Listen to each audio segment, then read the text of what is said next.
Live from the kitchen, 2021. I thought you Or were going to go into it. 2025 season. I'm going to say, that's how we Listen, kicking out 2021. I'm going to say, we going straight at it. oh, an extension of 2020. Man, what? Sheesh. We missed y'all. yeah. Hopefully, y'all had a good New Year's. You brought it in a safe way, brought it in a healthy way. Yeah. Absolutely, absolutely. Up to certain Titans, Ricky, but yeah. I'm going through it. Had a good New Year's. Man, you're recording me, ain't it? Before we start, I want to see how old y'all are. I know I'm old, but I just want to see how old y'all are. Did anyone actually? I know Sharky's answer. Were any of y'all barely able to make it to the countdown? Because like that 10:30, 11 o'clock hit, and I'm like, oh boy. Let me I tell couldn't miss myself. it. What'd you say, Trevor? I couldn't miss it. Like they was letting them just sing out my way. Like it wasn't even a question. And these ain't even 45s and 9s. Like I heard some folks had some choppers ringing. I'm like, yeah, I ain't going to sleep. I ain't going to sleep till about 3 in the morning. Like, from 7:30 to 2:30 the next morning. Just last night. What alcohol in the fridge? I'm just from the 12 o'clock. Happy New Year. Just got to drink it, man. Man, yeah. Telling you. I feel you. But that 10:30, 11 o'clock came. I was like, Now, see, dozing I off. will say this because I'm from the Eastern Standard Time. 11 o'clock to me was like, okay, cool. People that are Eastern Standard Time, they start calling, hey, let's take a shot. It's Happy New Year. We like, y'all forgot we're on Central Time. We got hour behind. But we're gonna take them shots though. And by 11:37, I'm asleep. And then I get woke up for the 12 o'clock. Yes, sir. For me, I was on couch, so I was halfway there. Tell you. Two. No, for me, man, I was actually DJing for New Year's, so staying up was like I was getting paid, so it was like I had to stay up. Easy money. Right. Easy money, man.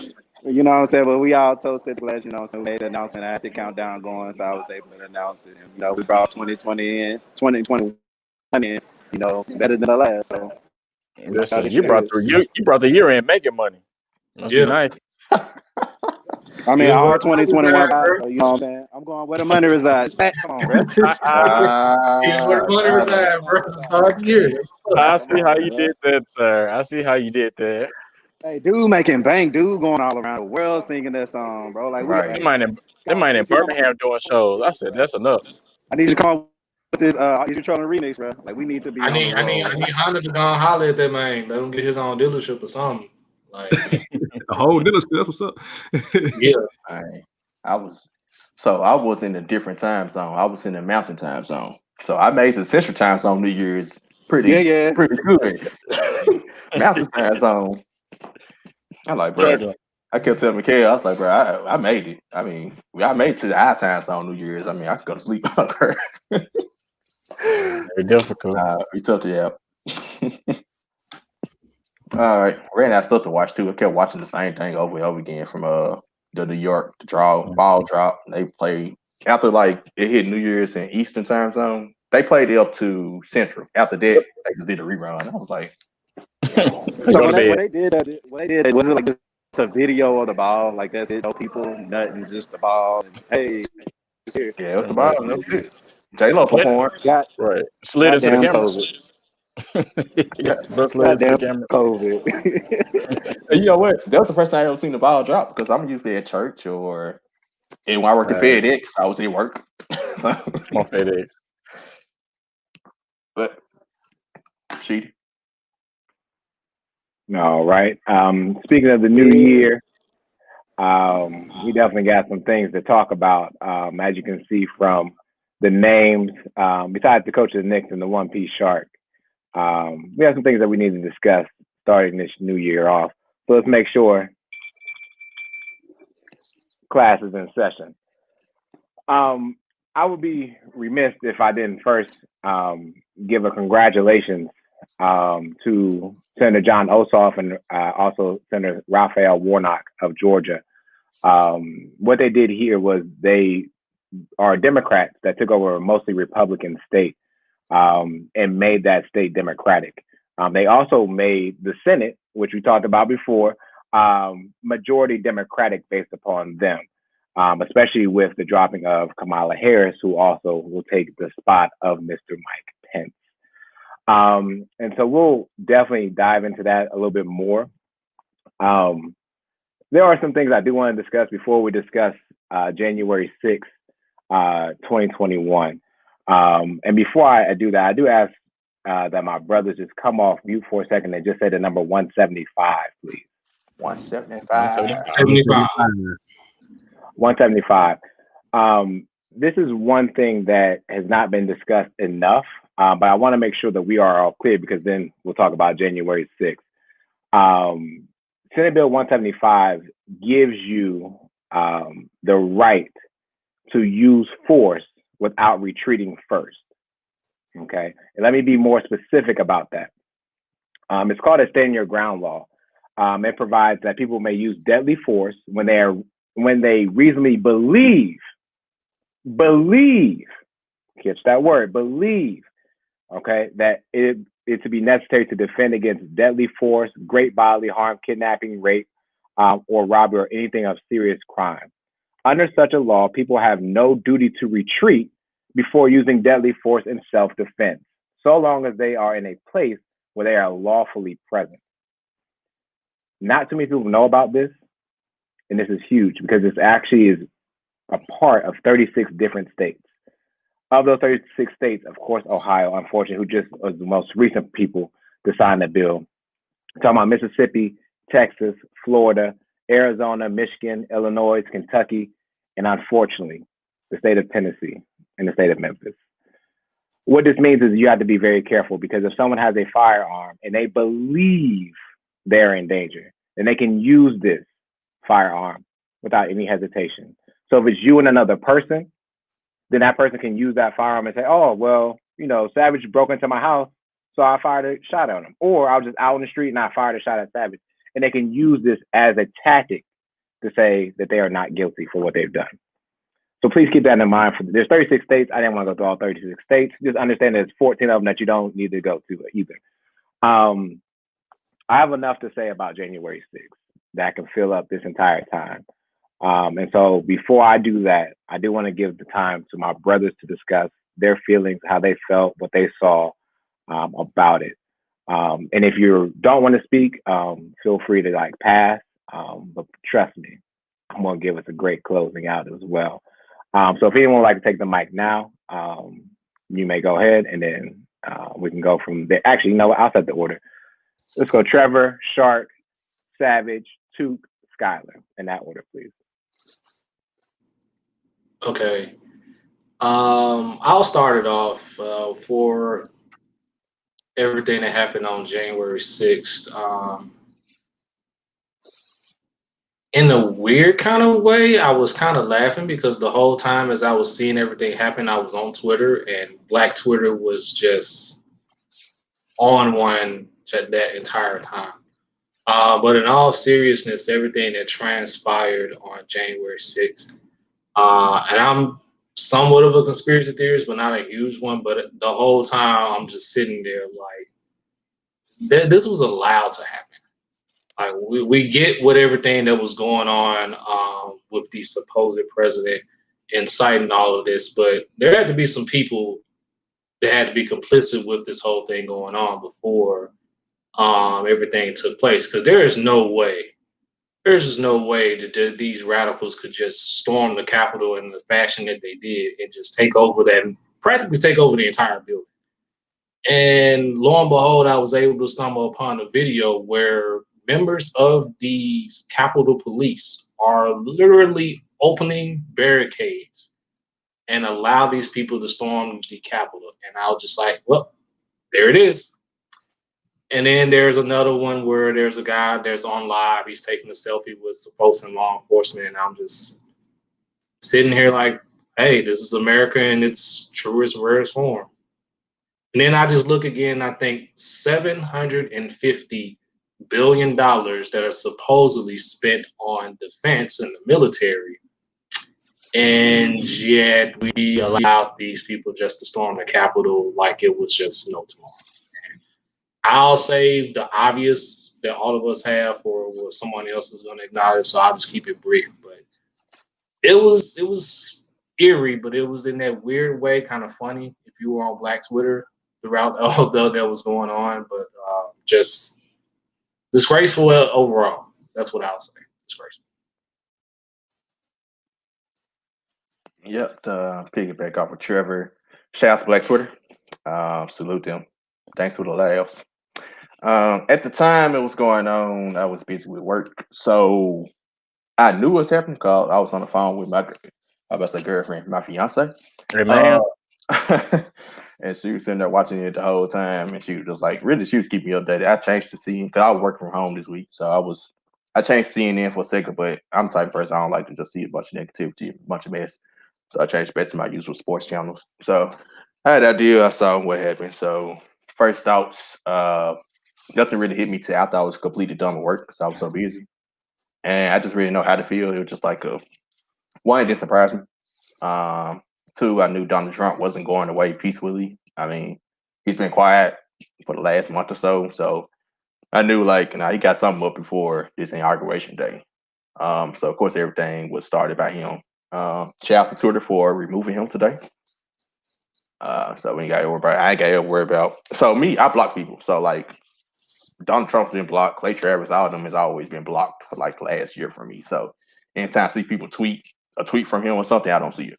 It's just me. I don't like to see it. It's just I already know what they're gonna say. Ain't no point in me even watching what they're gonna say. So I'm the type of person just kind of just avoid seeing things. I check out for a second. So I mean, like I said, it's hard to feel any certain just you got all type of feelings, anger, laughing, thanks to Twitter. Both raw. We all know if it was black people, we know what happened. There's been guns blazing. But that's obvious. I think I would say I ain't gonna say it was nice to see, but it's crazy how last year the riots and protests that there was so much said about burning down Target and all that, and then y'all turn around and attack the Capitol building. So I saw a bunch of arguments about that. Just a bunch of pointless arguments to me. I mean, it is what it is. We know. Black people know what we got. We know what we go through. We know what we continue to go through. And we just got to continue to keep our heads up. And I mean, hope for the best. Keep praying. Do what we need to do to look out for ourselves and everybody in our community within each other that's in their right mind. And man, just keep pushing. Hopefully, I ain't gonna say hopefully, something else might be happening between now and the 20th. Just hope for the best. Well, they already plotting to do something on the 19th, but that's why that's why the FBI is kind of sweeping the social media site Parler, where most of them have been inciting all of this and planning all of this. So feds are somewhat kind of on it. So who knows? I won't echo Trevor and Sharky's comments, but as I was watching the whole thing unfold, so y'all know I'm quarantined because I have positive COVID tests, and so I literally just have my TV on while I'm working from home, and I look up and see breaking news: the Capitol has been breached, and I'm like, the what? Like the actual Capitol, the TOL Capitol. And my immediate thought was, man, if this was black people, we would have been, first of all, that's privilege right there, that you get to go to the Capitol, bursting through windows, bursting through doors, bringing guns inside of the Senate chamber, kicking your feet up on Pelosi's desk, taking the podium, walking. They were flexing. They were flexing. Pictures, straight up flexing. On Instagram, straight flexing. Shout out to Trinidad James. Like, literally. And it just blew my mind. I'm like, y'all get to do this in the nation's capital that's supposed to be the most secure place in America, maybe even in the world, the capital. And we have to protest on MLK, you know what I'm saying, on a street in a black neighborhood. We wouldn't even be able to get to the street, the corner, you know what I'm saying, without police interference. So that just blew my mind. But we all know about, you know, white privilege, and what that consists of. And the main thing that I take from this whole situation is that it's not a political issue. It's not a country issue. This is a heart issue. These people do not understand human decency and what it means to just be a good person, whether you're black, white, you know, Latino, whatever, Christian, Muslim, whatever. It's a heart issue. There's a level of human decency that must be shown by people in order for this country to get better. And so even in like the midst of all that, during this past week and even in the previous week, I just want to shout out people who don't look like me, who have treated me well. You know what I'm saying? In the midst of me having COVID, one of my white brothers from church texted me and said, "Hey, I heard you had COVID. Are you good? Do you need anything?" Again, that's what we need. If somebody says, you know what, I'm white, you black, let me check up with you for a second. What you need, bro? I got you. You know what I'm saying? That uplifted me in the midst of me finding out that I had COVID. Like hearing him talk about his case where he had COVID and laughing about it, how he couldn't smell his own fart. Like that's what I needed in that moment from my white brother, period. Another shout out. My wife, she's pregnant. She's going to midwives, and we had a white midwife who acknowledges the deficiencies of black women and the medical disparities with black women. She acknowledges that and says, "I want to make sure that you're taken care of, that you have comfort, that you are comfortable with me, this, that, and the third." Again, that's heart right there. She's showing that I care about you as a person, as a black person. I care about you, and I acknowledge the ills of the world in regards to being a pregnant black woman. We need more of that in the world. I don't understand why those people on at the Capitol who had Jesus signs. I don't know what Jesus y'all praying to. I have no idea. That ain't my Jesus. I don't know about y'all, but that ain't my Jesus that I know. So it's definitely a heart issue. I was, like Trevor said, Trevor Anshark said, it's comedy. In some regards, it kind of felt like a parody, like we were in a movie and it was just stupidity just going on for like 4 or 5 hours. You know what I'm saying? And unfortunately, people did get shot. A woman was shot and killed by an officer because she tried to climb over, and the officer, did what he had to do. You know what I'm saying? I hate that it happened, but I mean, this happens to us almost once a month at minimum. You know what I'm saying? To black people. You know what I'm saying? So it's sad. It's really sad that this happened. I do expect more to come from this, but the big thing that we need is some deep prayer. And not only just that, we need action with those prayers too. Prayer is action, but you also got to put your boots on and go out into the world and talk to people that don't look like you and accept them for who they are. And that's what the problem is that happened on January 6th.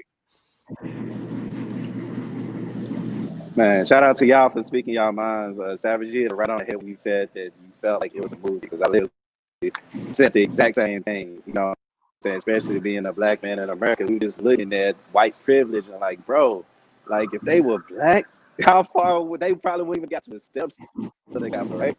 So that's one of the biggest things that intrigued me. But one thing that I've been saying is I kind of see this in a deeper view as well. And we can take it back to, 2008, 2012 when President Obama was elected. What Obama did for the black community was provided hope for a better America, a better opportunity for black people. That's what he represented. Whether or not he lived up to those expectations can be debated, but that's a different talk for another day. But he provided us with just hope for the future. And then once Trump got elected, it was kind of like, okay, black people, y'all had y'all time, but let's get back to the real foundation of what America is. We started on the 6th, the foundation of, okay, we don't like the decision, so we don't whine about it. Oh, we don't like the decision, so we're going to take everything out of us. We're going to take over the Senate. And to my understanding, to my truth be talking, I've been of course, we've all been in the pandemic and just watching, our senators, our elected officials not take the pandemic seriously. They left us with a lack of resources. They left us with a lack of leadership. And honestly, I was thinking to myself, man, cool. You know what I'm saying? Because I don't wish death or harm to anybody, but at the same time, there are people dying through this pandemic, and y'all don't give a damn about them. So, and I was just hoping, like, damn, I wish something crazy would happen. I'm just out of pettiness and revenge, but I guess the good universe heard my prayers because we get this to happen.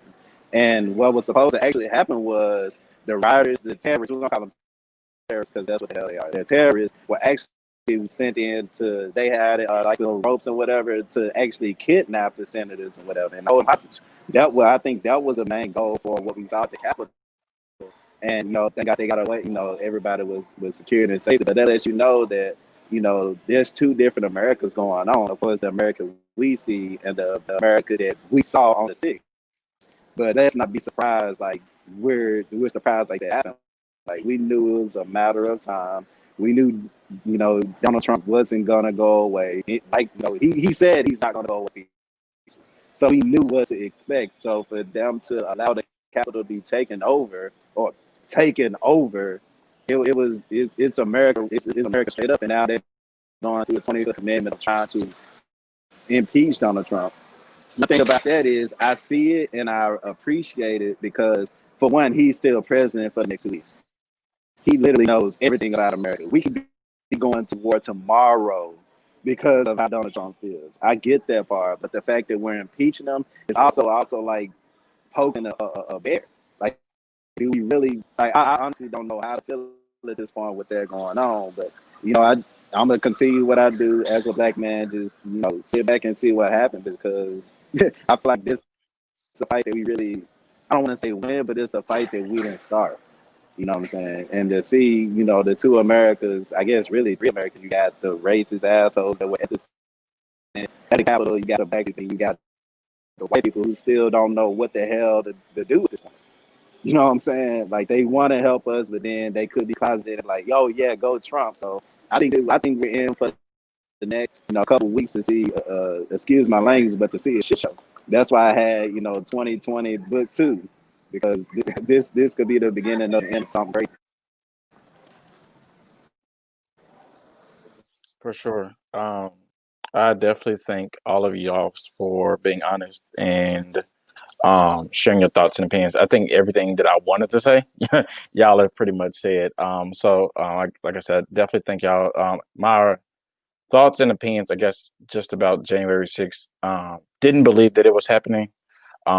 Didn't realize all that was going on because I guess I think I was busy with work and randomly scrolled on Twitter and was just like, people have taken over the Capitol. And like y'all said, when you see or hear that, you're like, nobody overtaking the Capitol. Like, like, do you I think I've been there before, and to go there, it's so hard and it's so strict to even get in the building, right? So for people to overtake a specific building like that it was crazy to even think of it, but then to actually see it, like Seven said, to see them like that, like posted it, like flexing like that in the Capitol, and there to have been nothing done. I didn't see. Besides, I feel sorry for the woman that was shot to death, but I saw nobody like getting pepper sprayed. I saw nobody getting shot, as if they were just some other people, as if they were black people that were, I guess, protesting or anything like that. So definitely frustrating to see. I think the only thing that I would just want to add on to that is just, I'm at that point where now I'm just going to pray for people. I'm just going to pray for people and their attitudes and their ways, and just hopefully that they change. That's it for me. You left me some time on the clock, sir. Like Patty Mahomes. So I have enough to say that I'll make sure I'm as brief as I can be, but also I want to make sure we get my point across about it all. To you guys' point, I wrote down some notes. Talk about white privilege. First of all, I'm trying to figure out how much that costs. Because I think we could all use some of that. I don't know if that can come out of my stimulus or my taxes. But the white privilege is enough. But also we talked about, you guys even talked about how difficult it is to get into the Capitol building. And so if you don't remember or you don't recall, right, there's been some stories floating around, but her name was Miriam Carey.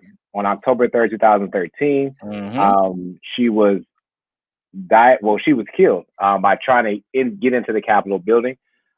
She had her daughter of 14 months with her as well. This woman actually suffered from postpartum, which is something that they didn't discuss enough about. We have discussed postpartum on this show before, and how that could just give you different thoughts about things. And so definitely my thoughts and prayers with that family in regards to that. Also, there was a tweet that I want to make sure that we are very, very conscious of, even though his ability to tweet is done.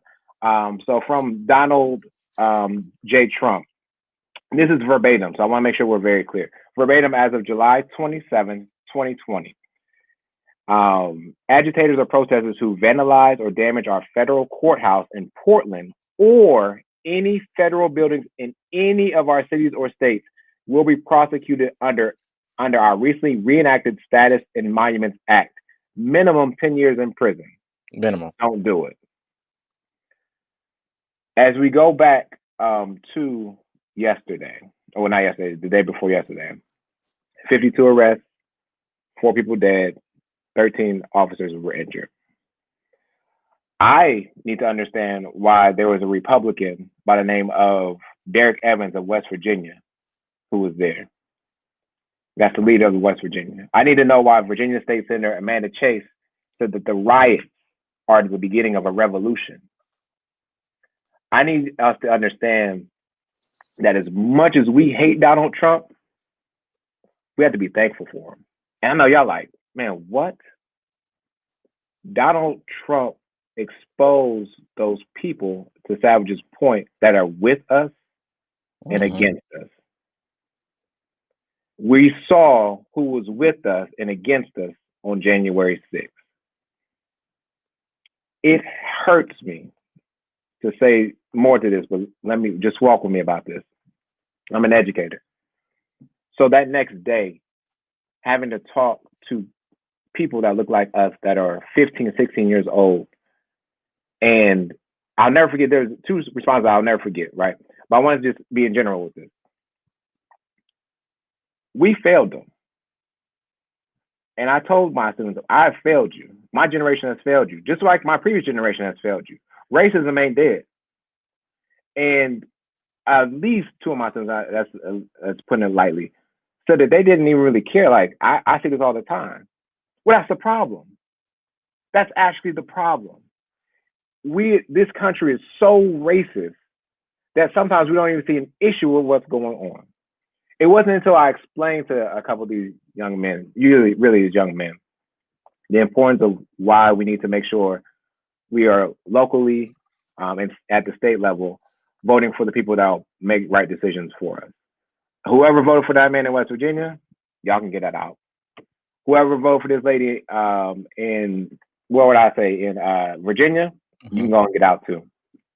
Because you need to see who these people are that are leading us. This can't be the same group of National Guards that were assigned to protect the Capitol building and all other buildings in June and July when the Black Lives Matter protests were going on. Because to me, I watched that live, whether it was the Black Lives Matter protest or what happened on January 6th. And we all can tell that they were not taking a lunch break. They were on vacation before they decided to come and show up. Damage was already done. We need their records of everyone that got hurt.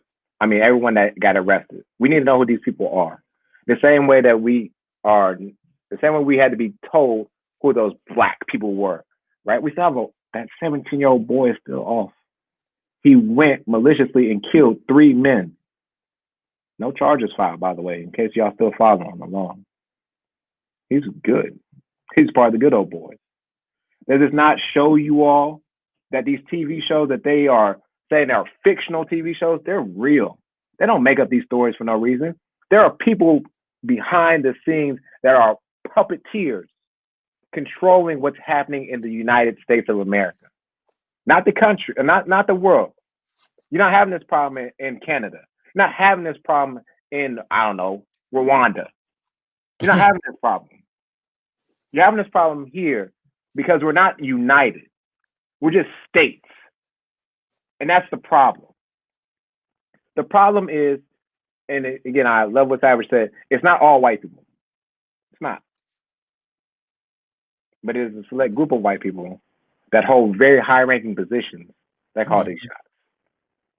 Donald Trump tweeted as well in November. I can't remember the exact date. He said, I'll see y'all January 6th, 2021.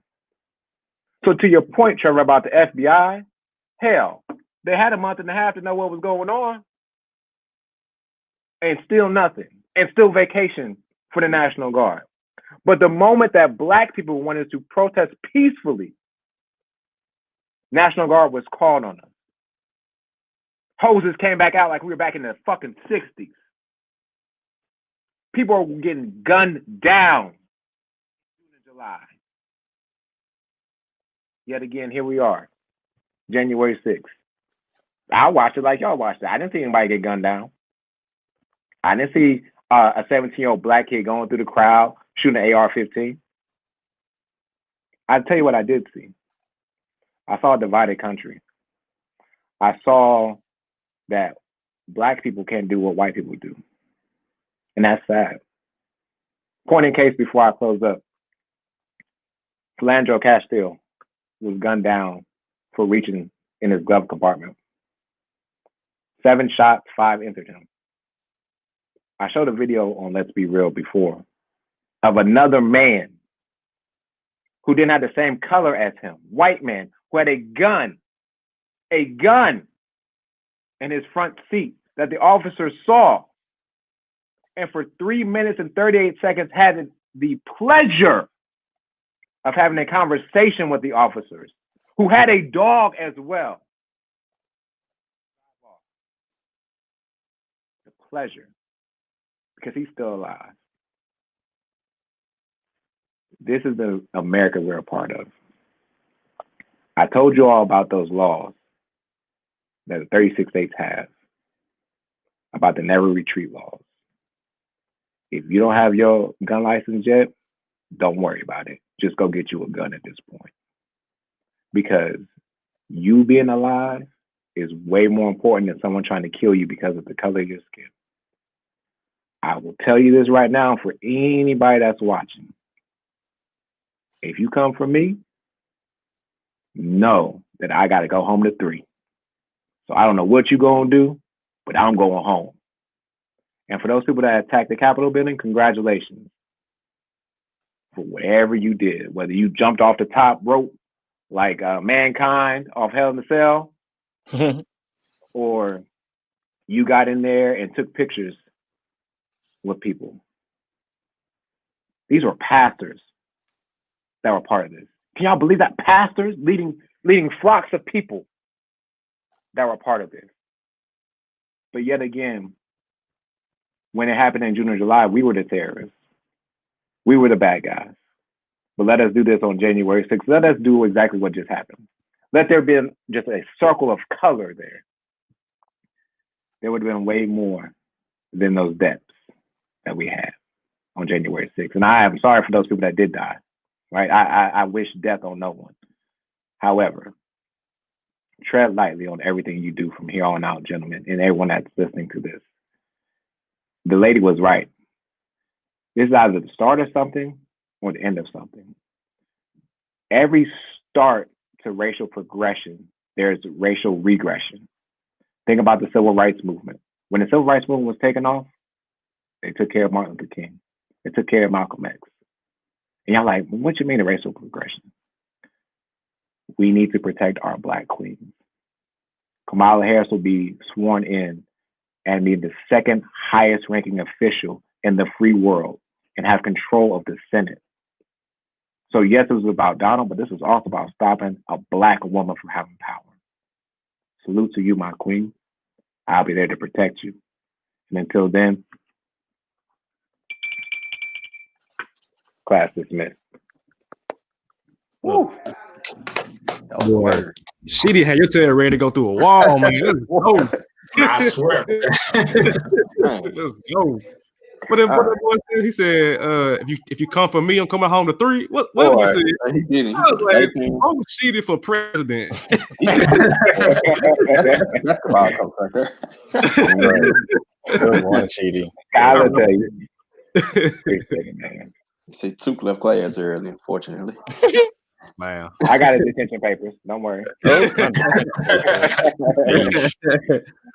Just think, all this happened like right after Jacob Blake's Jacob Blake's here. Yeah. Talking about the Jacob Blake they got. Milwaukee. Yeah, I know. But this is wrongfully done to him, right? He had kids. It's a tweet.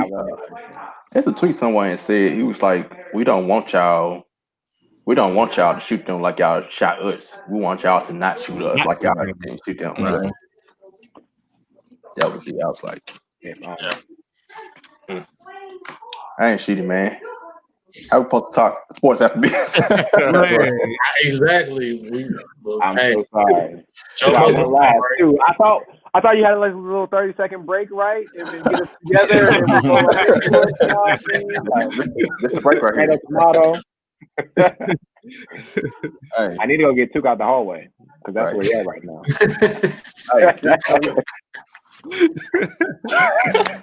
Hey, do you tell your kids to eat the snacks in class?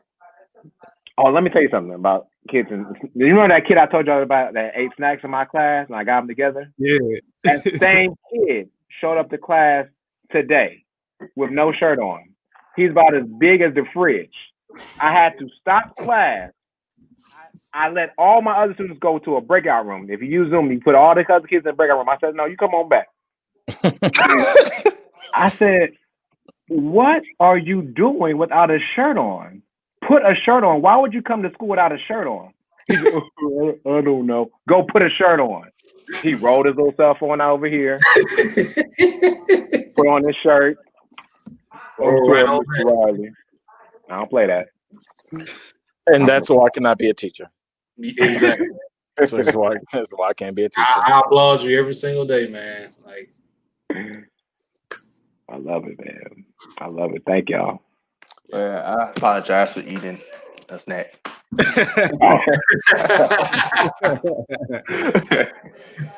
All right. Hopefully, Tuke gets us home, but we got to get it started. Yeah. Let's go.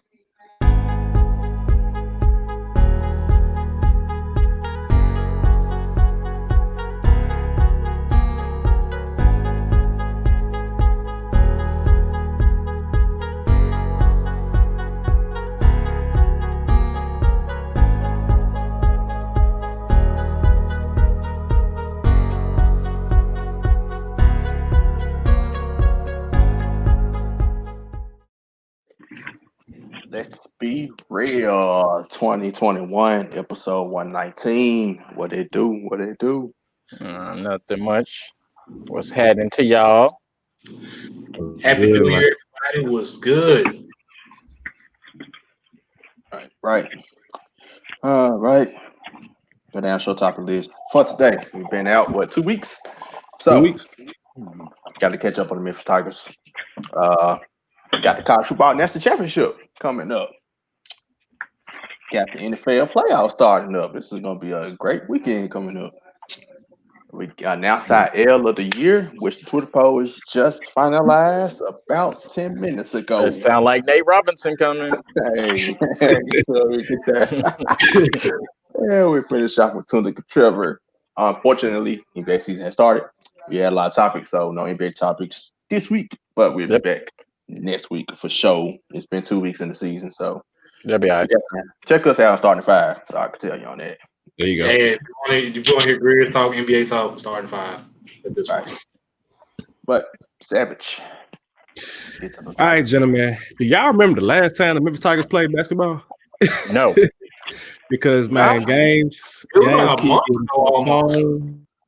Nearly a month. So it'll be approximately, I want to say, 16 days since they last basketball. That's about 2 weeks and some change, actually. But the Memphis Tigers, I mean, they just can't get on the court because of COVID reasons. UCF actually postponed the game until February 1st, where they'll play in Orlando, and then they play again in Memphis. Third, through the conference standings really quick, if I can find it. In the meantime, do you guys think this layoff will have a similar effect on the basketball Tigers as it did the football Tigers? And you can be as quick as possible. Yeah, I'm hoping for. Oh, go ahead, Tyler. No, it's literally just a yes. Yes, I'll leave it at yes. They were already not good, so right. Things weren't clicking on the court for them already, and this is just gonna make it worse. So, like y'all mentioned, the last time we saw the Tigers, they escaped that game against the USF Bulls. I ain't seen Moose since he got dunked on.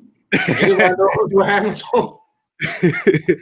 In the same game, they shot terrible from three. They shot terrible from the free throw line. So 16 days is plenty of time to get into the gym and shoot free throws and shoot threes. I would hope so anyway. But their next game is against SMU, who is currently actually 5th in the American. And actually, the American is low-key kind of tight in the middle. Houston, who was the conference favorite according to a lot of the national media, they're 9-1 right now, clear favorite. Then you got Tulsa at 7-3, Wichita State 6-3, Memphis at number 4, 6-4, SMU 6-2, and then you go down to South Florida, East Carolina, so on and so forth. So the conference is tight, and with this layoff being pretty big, I was hard pressed to expect the Tigers to do anything successful. And even going into the tournament that's going to be in Indianapolis, as it was announced a couple of days ago. I don't see them in Indianapolis. I don't know if the NIT is doing anything this season. They may be in the College Basketball Invitational. The CBI. Yeah, they might be in the CBI. Who knows? But yeah, that's pretty much it for the Tigers. I'm keeping those expectations as low as possible because it was hard to get excited about it. As I was looking up like information about the Tigers to present to y'all, I was kind of depressed again. Like, man, this ain't trash. I'm finna watch the Volunteers. Who did they? Hey. Meanwhile, everything that I was expecting the Tigers to be. That's how they play, scrappy bunch that they are, and everything. Yeah. Like, I don't know what got in the East Ponds, but if you looked at him a couple years ago, bro would not take a jump shot. Like, bro now all of a sudden has a turnaround from the post over his right shoulder because he's southpaw. Blocking everything. Yes. Oh, yeah, you'd appreciate it, Savage, because I think half the squad is southpaws, if I'm not mistaken. That's why I was watching. Yeah. Who did Memphis lose to before that? Escape? Tulsa again? Yep, that was Tulsa. It was tough. Yeah. We just can't beat Tulsa tonight, huh? Lose to them by 40, lose to them by 5. Well, we just can't beat Tulsa. Man. So keep those expectations low. Let's just bring it all the way down and just hope that the people that Penny's bringing in, these recruits, because apparently he signed that shooter that I don't believe until I see it on a Memphis court in a Memphis uniform. I don't believe nothing until I see it. So prove me otherwise, Mr. Hardaway. I think the biggest thing, real quick. I mean, I'm gonna really make this really quick because it's bad when Skylar doesn't have anything positive to say about Memphis Tigers. But I think I'm still, and if I'm on this boat or whatever, or the ship on alone by myself that I am, I still feel like he has a good he has a good roster of talent. I will say that. I think his biggest problem is putting them in spots where they can shine the most. And Savage has been on this for at least a year and a half. He has got to get somebody on his staff to help him with X's and O's. If he does not do that, I know he just got the extension. Shout out to Penny Hardaway for getting the extension, I think, in the month of December. If he wants to get, in my opinion, I mean, I don't foresee him going anywhere, but I think if he wants to see that entire contract play out, he has got to get somebody in there that can really draw up some plays offensively for his team. I think he can recruit his butt off. I think he's gotten good recruits before. He has a good roster of recruits now. He's getting recruits now, but he has to get somebody on his roster, on his coaching staff, to help him with the X's and O's. Well said. I mean, y'all know how I feel. Like I said in the last podcast about Penny Hardaway, I think he's a great coach, but not ready for D1 school and the talent to cultivate it. He can recruit.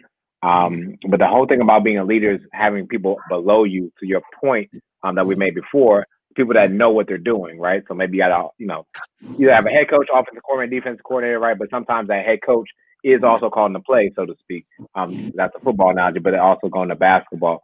Again, I would like to see more from the point guard play. I feel like Penny can at least coach a guard.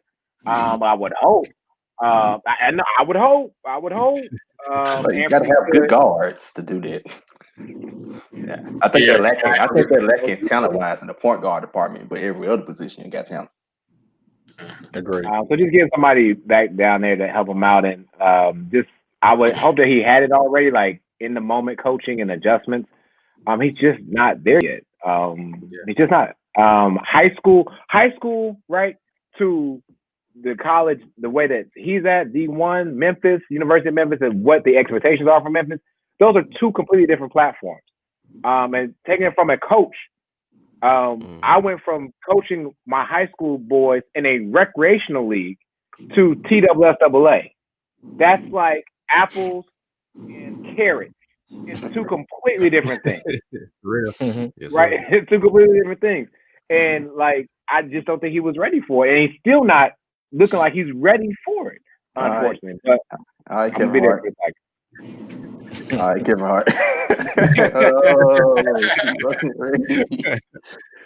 Man. On the brighter note, before Tuca gets to go, the football team did win the bowl game finally. Take that. Because we had lost the past, 5? Yeah. It was like, Jesus, we got to win. Last one we won BYU. We got to win. Very long time ago. It got to be some type of fight that happens. BYU was a fight. It was some type of stuff that happened in this one against FAU. It always got it. Hey. Yeah, that's what you got. Memphis, bro. Hey, Tuke, what you got to say about the Tigers basketball since we've been back? First off, man, sorry, technical difficulties on my end. Before we get in, I do need to know who y'all had winning between Sheedy's Ohio State and Skyler's Alabama. Like, we ain't get there yet. We gonna get there. Okay, cool, we need you to tell about the Tigers. Man, I think you up for this segment, so yeah.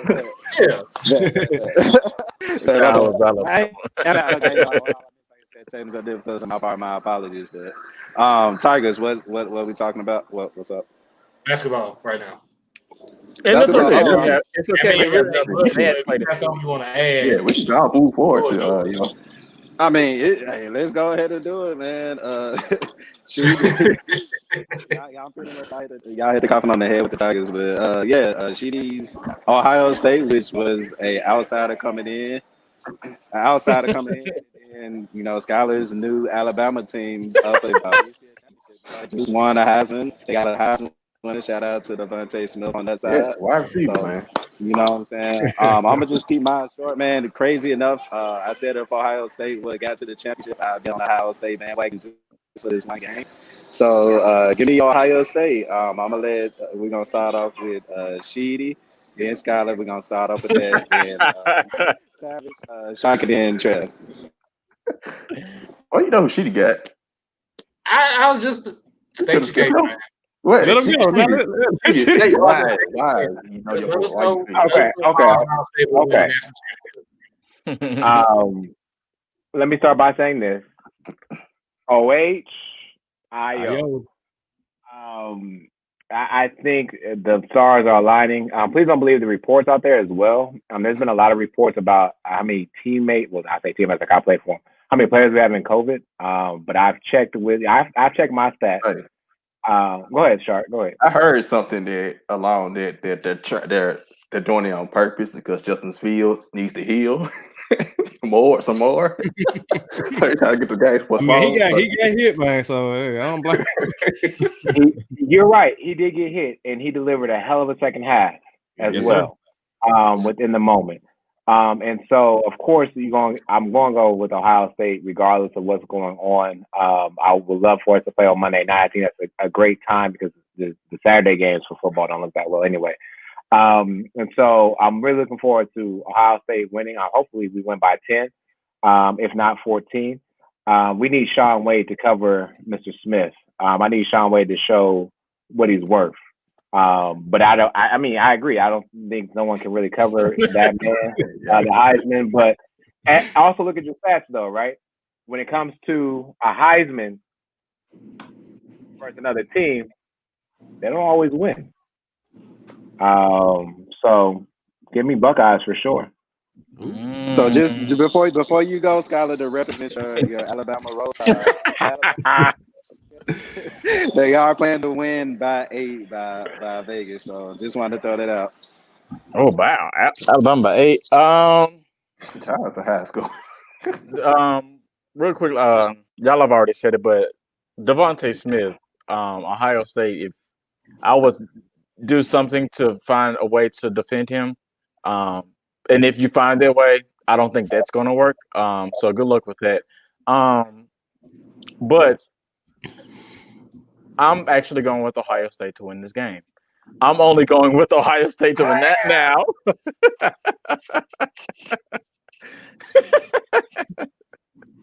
It's 2021, y'all. It's 2021.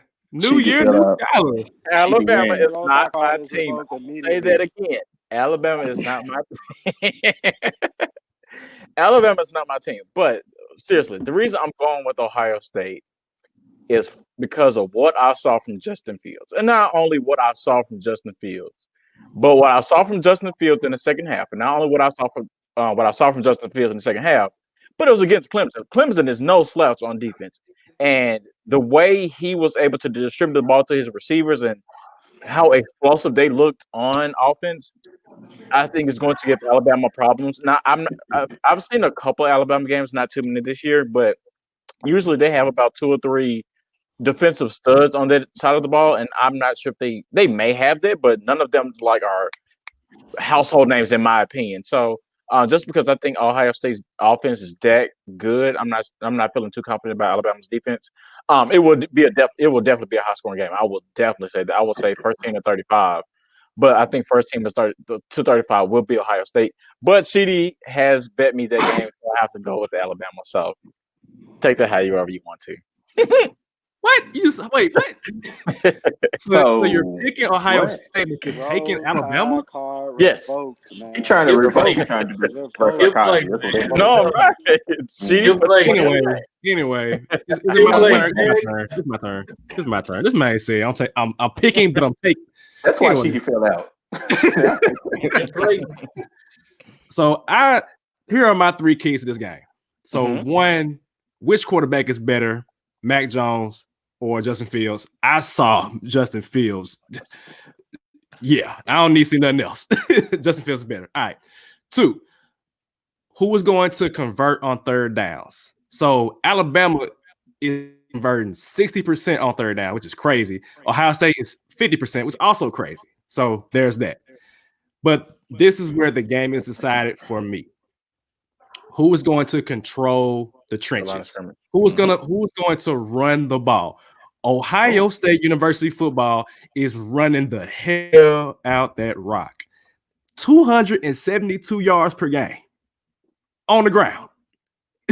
Alabama putting up 186 on the ground. That's cool, but 272 is ridiculous. Not only that, on the other side of the ball, Ohio State only giving up 89 yards a game on the ground. Obviously because they're up big, but still, Alabama giving up 110. So with that being said, OHIO, I got Ohio State winning this game. I believe in Justin Fields. I believe the legend of Justin Fields starts right here. That game made me a believer. It made me a believer because he took that hit and still played in the game. You telling me them 10 other dudes on offense will play ball for him. They will make up. If he hurt, they'll make up for it one way or another. And I like Devontae Smith. He need to be an Eagle come April, or Jamar Chase, however they want to do it. But Ohio State is still DBU. They'll find a way. They will find a way. Cool. So Jalen Waddle, the other fast speedster, Alabama, he's a key. He's Monday. a key. I don't care if he's not 100%. He can ball. At the very least. He can ball. Decor. Pick off offenses. I mean, Najee Harris was a Heisman candidate, so yeah, only 186 yards a game, but I mean, I still don't take the Big Ten serious. I'm just gonna be honest with you. No, that's nothing to take away from Ohio State. I know Justin Fields was good before the Clemson game. Clemson's defense was pretty overweight this year, but 49 points on Clemson, especially hurt. I saw that pass he made. Justin Fields about. That's why he can be the second quarterback taken, possibly first, but I think it's gonna go more like an Andrew Luck, RG3 like way with them two, Trevor Lawrence and Justin Fields. So when I think of this game, Alabama defense is definitely, not good. But I saw a stat on ESPN early on the bottom line that said they had sacked the quarterback 40% of the snaps over the last month. Damn. 40% of the time they have sacked the opposing team's quarterback. And Justin Fields is already hobbled. So how Steve Ray says, roll tide. That's who I got. Not a bad pick. I guess since Tuke is not back here, but to echo Savage's point, this game is really going to come down to the trenches. Who's going to be able to run the ball? Who's going to control the line of scrimmage? Ohio State, of course, put on a clinic in the trenches on that defensive line as they were able to get to Trevor Lawrence for a couple of times. I think they forced, 4 fumbles from him, in which I think 2 of those he lost. Of course, Alabama is Alabama. They've been Alabama all season. So this is going to be high scoring. It's going to be fairly close. So I'm going to say, I'm not going to say first to 35. I'm actually going first to 40. Will win this game. And I'm going to actually take the Crimson Tide. I will go along the lines of 41-38. I think it comes down to the end. Good pick. It'll definitely be close. Good pick. Man, I was sure about to say, man, we've been bashing the Big Ten football program all year.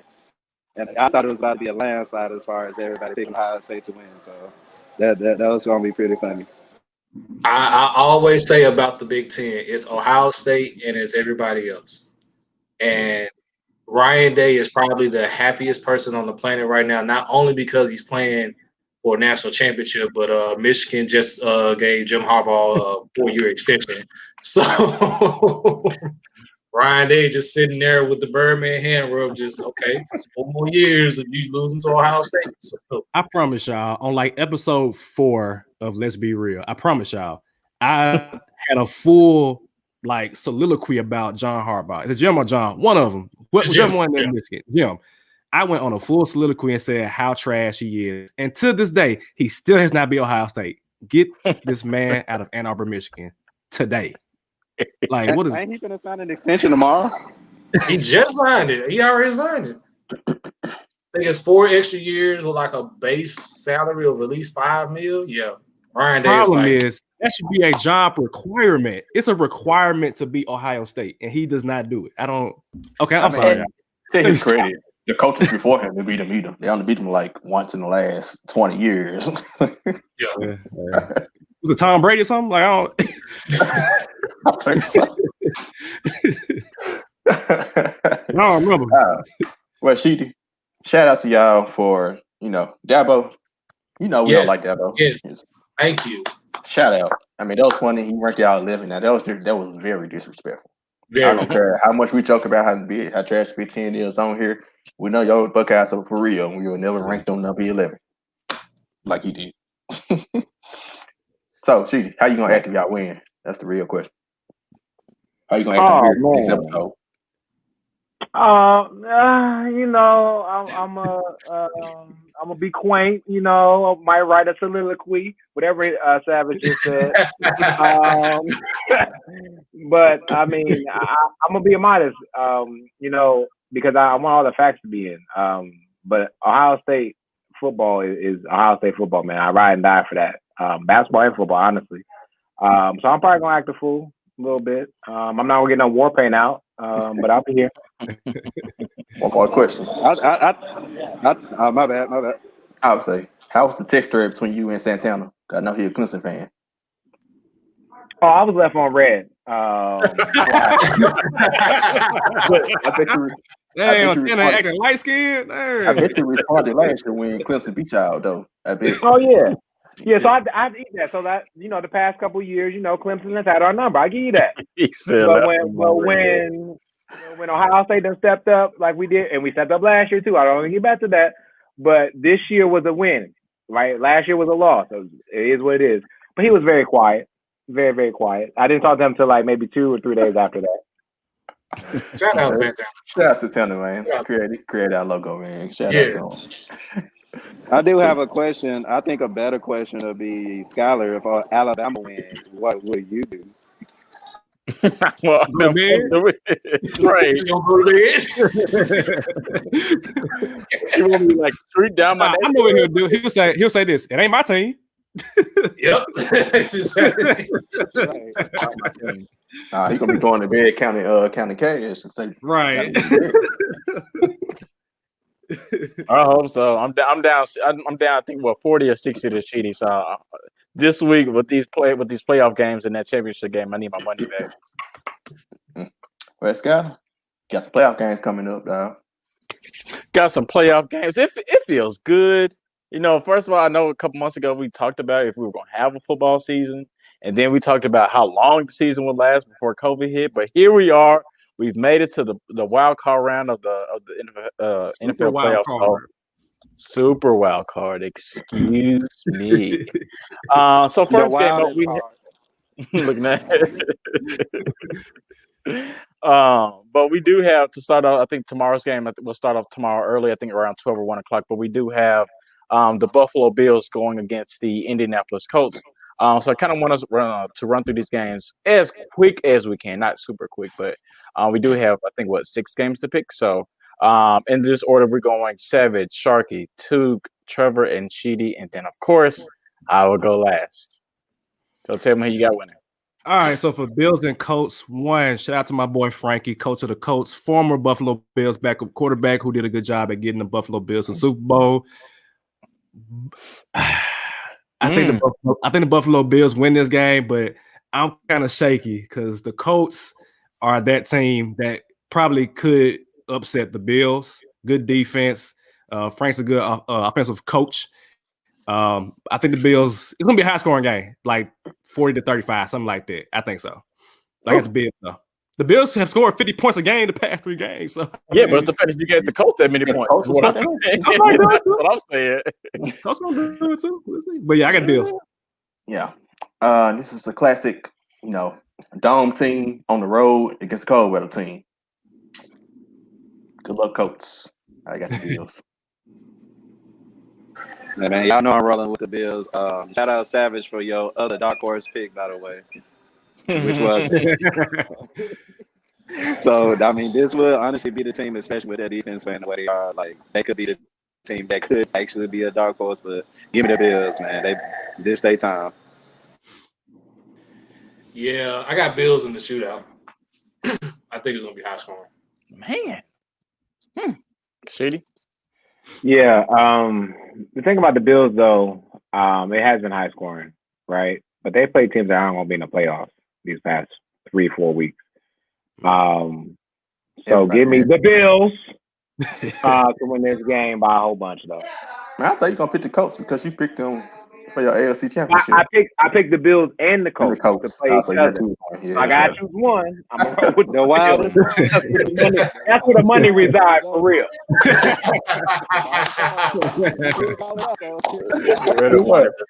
I feel you on that one. I'm going Buffalo on this one, but I don't see a shootout. I don't see a really high scoring game. I'm really trying not to say a blowout, just because I think as much talk as we give the Kansas City Chiefs and how their offense looks, the Buffalo Bills and Savage has been on them pretty much all season. Josh Allen and Stephon Diggs and their offense have been putting up Madden game numbers, and not just Madden game numbers on some really terrible defenses. Like the Broncos, they put up like 50. They put up 50, 40 or something last week. And like I said, these aren't just terrible defenses. These are like at least top 10, top 15 defenses. And for me, that's what I'm looking at. I'm also very wary of how Phillip Rivers will look. I'm very much out on the Colts defense. That I will say, even as a Steelers fan who played the Colts a couple weeks ago, they kind of laid the egg on that one. But the Colts defense is legit. I'm still a little worried about what Phillip Rivers will look like.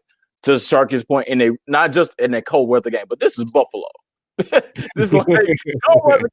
Cold weather is like Pittsburgh, Philly, but then like when you get to like Green Bay, like Buffalo, that's a different type of cold, and not too many people want to go up there. And so I'm looking at like he's a little up there older in age. It's really cold weather. He ain't gonna want to get hit. I actually think I got Buffalo at least 2 touchdowns. So give me Buffalo 35, the Colts 21. Next game we got going up, fellas, is the Los Angeles Rams and minus Savage's favorite boy Jared Goff going against the Seattle Seahawks, who seem to not be able to learn how to put up touchdowns over the past month or two. So tell me who y'all got winning this game. I'm kind of afraid of this game because of Jalen Ramsey. Jalen Ramsey give DK problems. He's the only cornerback to give DK problems. However, the Seahawks do have Tyler Lockett on the other side, and they also have the better quarterback in this matchup, Russell Wilson. Jared Goff. We don't even know if he's playing. 1, 2, if he is playing, his thumb on his throwing hand, like I don't. Can he even palm the football? You know what I'm saying? So give me Seahawks in a tough divisional matchup. Jared Goff wasn't good before the throwing hand. They talking about the backup might be their best option because he can run with them. Seahawks defense has gotten better and their offense got worse, which is kind of odd. But I mean, the Rams ain't scoring, so the Seahawks they're gonna score more. You know. So, I'm kind of torn. A part of me want to go with Russell, but a part of me want to go with the Rams. It's LA year, so give me the Rams. Okay, Skylar. It was a Skylar type pick, though. If Jared Goff wins, I'm gonna go with the Rams. Being high scoring, this one's actually going to be low scoring. So give me Seahawks 2017. I like your score. Yeah, divisional game. Not divisional game, but in the same conference, right? I got that is a divisional game. They're in NFC West, yeah. And they both went 1-1. Yeah, and it was 20-9 Seahawks last game. That defensive line, Jared Goff may be hurt, but Aaron Donald ain't. And to your point, Jalen Ramsey ain't hurt. And so to me, I got the Rams, man. I think they figure out a way to do it. And the low scoring game as well, but I just take the Rams. Wow. I like everything you said about the Rams, but the last time I checked, the Rams are starting a quarterback who has a LinkedIn account. Not too many NFL quarterbacks have a LinkedIn account. So I'm going with Russell Wilson. You ain't telling me. I mean, like Seahawks, he does. Look him up. The man got a LinkedIn account. What's his name? Wofford. That man said, "I'm a fear analyst." He does have a executive. I'll find his name. But seriously, I can't picture somebody who. Wofford. Yeah, I can't picture somebody starting for the Rams who literally just came out the practice squad like 3 weeks ago to beat Russell Wilson. Now the Seahawks offense has not looked good, but I think the Seahawks is this one out like 19-16 is the score that I'm going with for the Seahawks. That's what we do. He does have LinkedIn. Don't do your LinkedIn account. He was just active like a month ago. So it was very but before we go on, because I know how we get, the last game for tomorrow at least is Tampa Bay Buccaneers going against the very surprising Washington football team. That's tomorrow night at 7:15 on NBC. So tell me who y'all got winning. First of all, you're welcome, Washington football team. Second of all, let's be real. Y'all know who I'm picking. Tampa Bay. Next. I just found this man's LinkedIn, dog.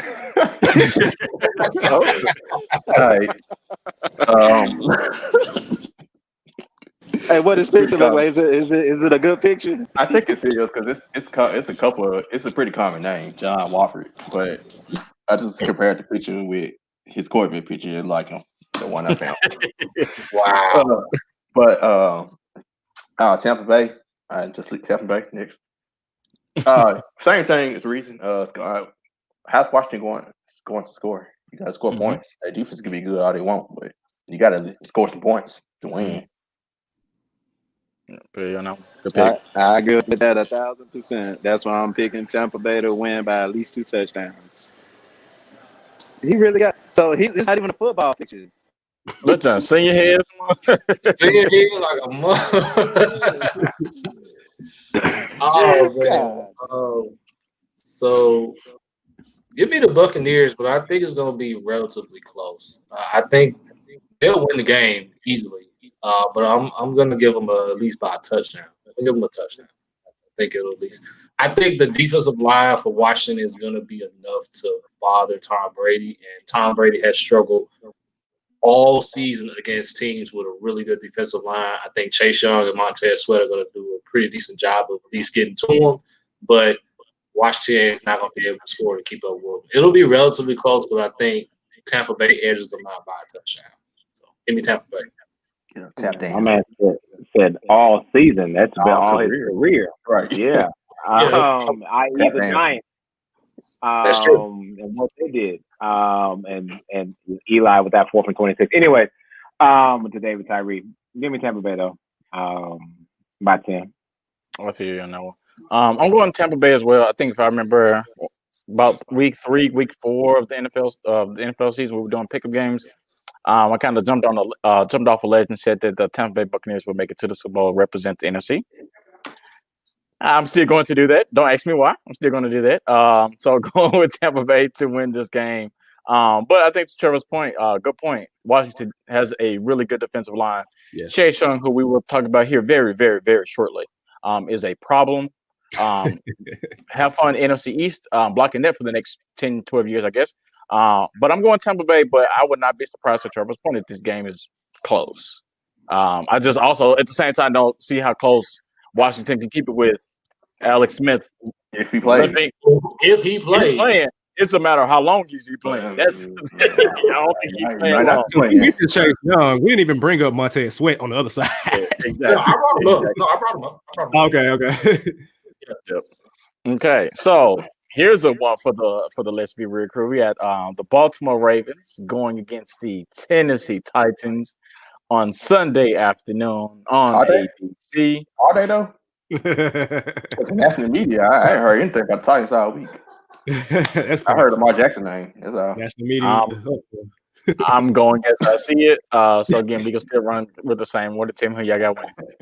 So I don't know why everybody's sleeping on the Titans. I have no idea why. I feel like if we reverse the teams, right, and it was Baltimore who had beat the Titans twice in a row, people would be like, "Oh, Baltimore's going to beat the Titans," but the Titans have been giving Baltimore their work, like since I can remember anyway.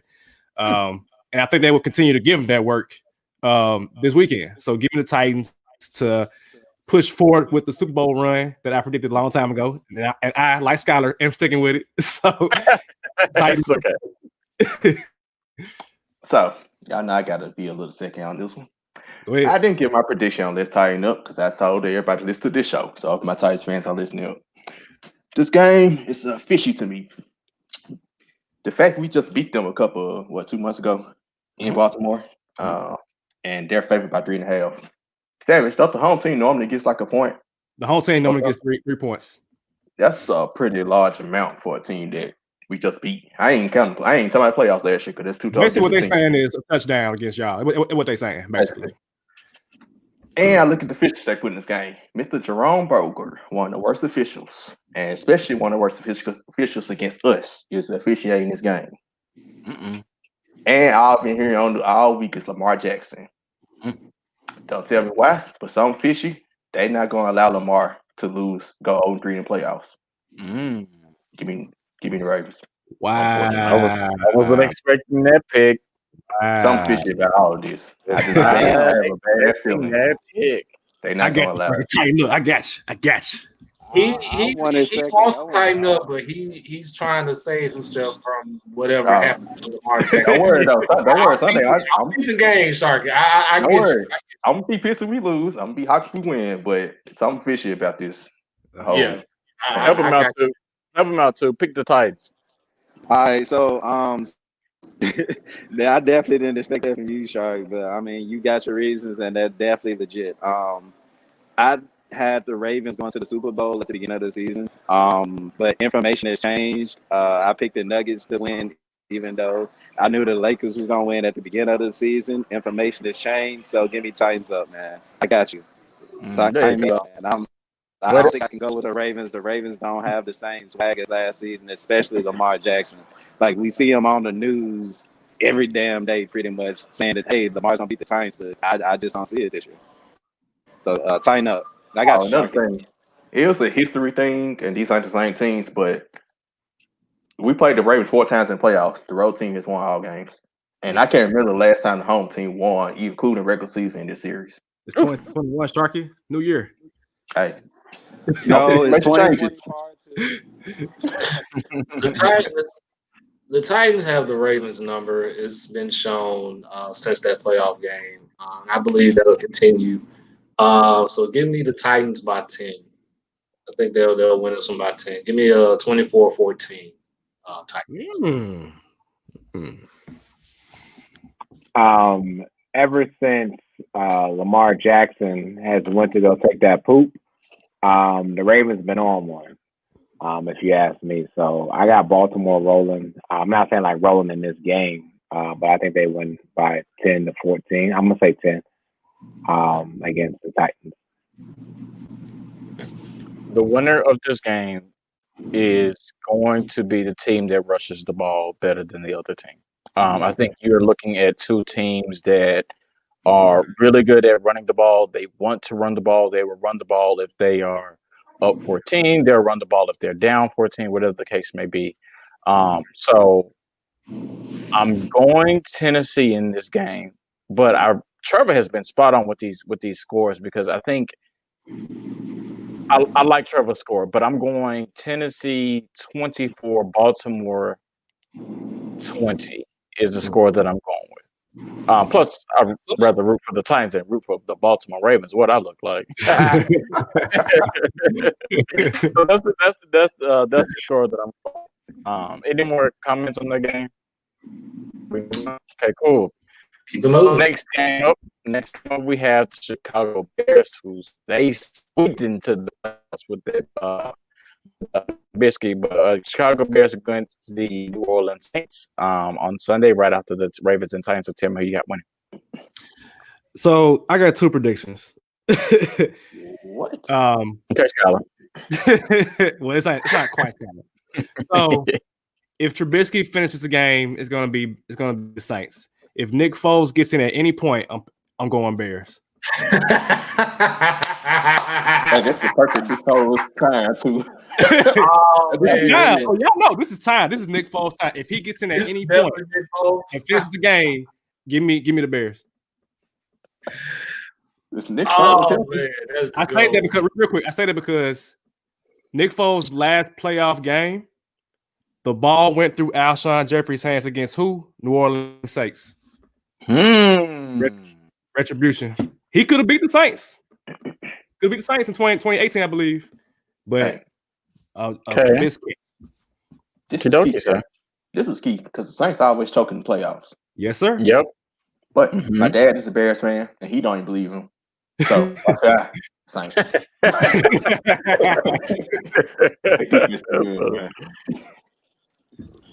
Hey man, y'all know I need that Saints and Buccaneers NFC Championship out. So give me the Saints. The Saints gonna march easily on this one. Is Alvin Kamara playing? Yes, I think so. He is. Aren't they? They haven't confirmed it yet, but more than I'm pretty sure he'll play. He's on track. He tweeted earlier that he was. Yeah.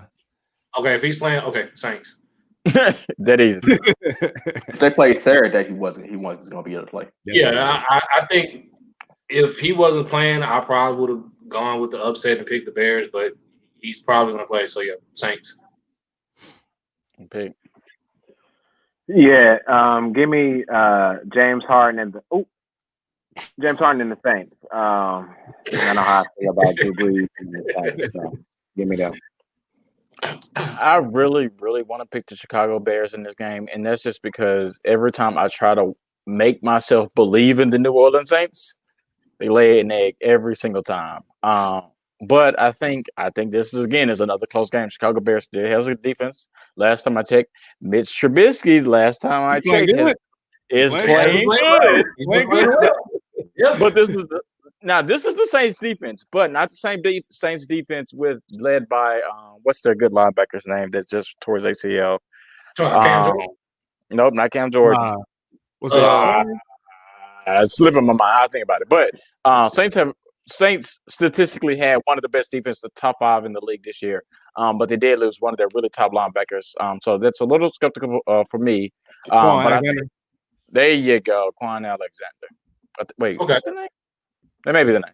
But anyway, I think, with him being gone, because I think he was the captain. I think he's the leader of the defense. Him now being out, I think is better for the Bears. But I think the Saints win this game. Okay. I think. And last game we have Sunday nights. We have the Pittsburgh Steelers. Oh, Sunday night. Sunday night. Yeah, we got the Sunday night one, baby. Got the AFC North matchup. You got the Pittsburgh Steelers going against the Cleveland Browns. You got Ben Roethlisberger going against Baker Mayfield. Yeah, the potential defensive player of the year going against another really good defensive player, and Myles Garrett. So tell me, I got potential. Just give it. It's not potential. Give it to him. Give him 2 now. I hope so. We'll talk about that here shortly. So really quick, I feel like the football guys listen to this podcast because they know that we've been going at it with Browns and Steelers for like the past 365, maybe even longer than that. Yeah, longer than that. It's been since iHeartRadio. A name. With that being said, Stefanski and a couple other coaches are not going to be able to go. The Browns also don't have their left guard, Joel Bitonio, who had been there for like 8 years. All pro level guard, very important to the run game of Kareem Hunt and Nick Chubb. So I'll say this. One, I am terrified for Baker Mayfield because they just played Pittsburgh last week, and Pittsburgh was like, I bet. Juju actually came out and said, what he said. I'm sure y'all saw it. But I got to pick the Browns, man. I got to pick the Browns. I've rode this bandwagon for several years up until this point. I've been riding this bandwagon for almost 3 years, bro, since Baker got there. So I got to finish it out. I got to see it through. I have no analysis. I just rode with Baker and the Browns. I have no analysis. That's all I can say. So last week, I saw Pittsburgh starters almost beat the Browns. But I get the Browns a pass because they haven't made playoffs since when? 2002? 2002. So that's got the hard game that finally getting the playoffs for the first time in 18 years. But they're missing the head coach and about 4 offensive coaches. Yes. The special teams coordinator is coach right now. The left guard is out. I know Jack Conklin still. He made first team All-Pro. Shout out to him, former Titan. Yeah. Nah, that's a lot, bro. I hate COVID took this, but took the coach away from it. But give me the Steelers. Well, guys, Savage, as much as you've been on the bandwagon with Baker and them, you know how I've been feeling about the Baker. Baker, the truth Mayfield, right? Yeah. So of course they went against the Steelers last week. It is what it is. But what I'm gonna say about this one is that the ball is gonna be in Baker's hand for them to win the game, and he's gonna do such. 2020 Part 2 is the Washington football team going to the playoffs, and a team that ain't been to the playoffs in 18 years. They in the playoffs for a reason, and they will not be going out in round 1. Give me the Browns. Baker the truth Mayfield. He's gonna win the game. I'm ready for the smoke. Trevor get ready too, like. Yeah, Trevor ready for it. like be rapping at the end of a mile and pop it up. All the smoke, man. I'm on all the smoke, man. Y'all is not gonna punk Baker like this. My boy finna have the ball. He ain't got no coaches, and he's still finna beat the Steelers. Okay.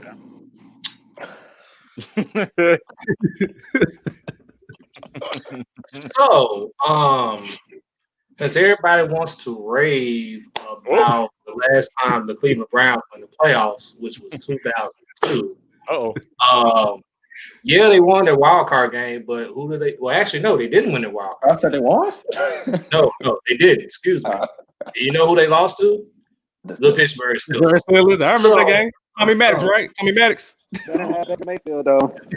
So, time and time again, my fellow Steelers Nation buddy Skyler would just have to remind y'all that there are two teams that run the AFC North, and that's either the Baltimore Ravens or the Pittsburgh Steelers. I'm glad that you cut your camera out because you was one of the people too, along with Savage, that came out and said that the Browns would win the AFC North, which even with the struggles of the Pittsburgh team, Close ain't winning it. Close is not winning. They third place in the division. Close ain't winning it. They third place in the division, by the way. Close ain't winning it. Now,